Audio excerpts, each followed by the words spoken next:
We come tonight to bring you the Sonic Recreational. Come on! Here we go again! Move in, now move out! Hands up, now hands down! Back up! Tell me what you wanna do now! Breathe in, now breathe out! Hands up, now hands down!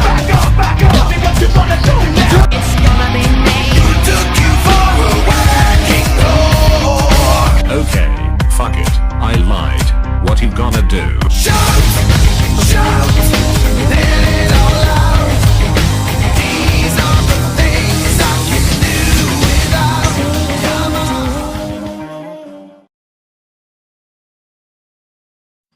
Hi, this is Funeral Guru Liz, and I'm here today to give you tips for talking to young children about death.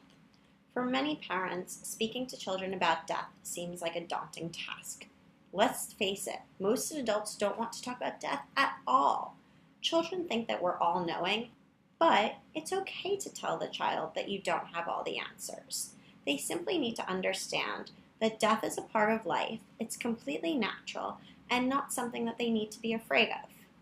To help you have this conversation with your children, I've come up with a few tips to make it a bit easier.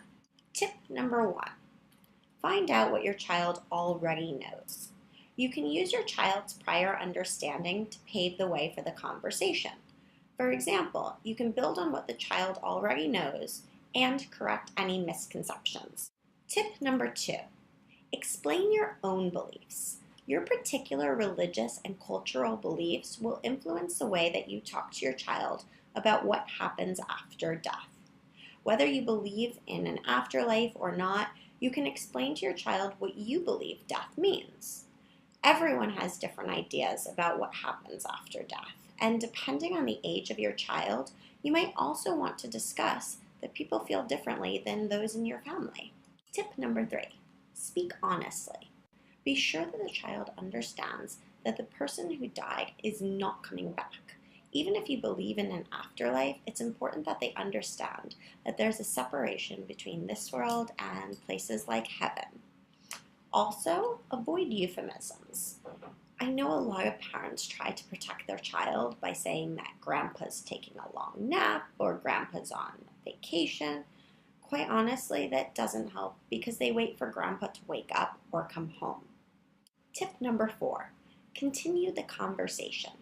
Children learn through repetition, so you might have to have this conversation more than once.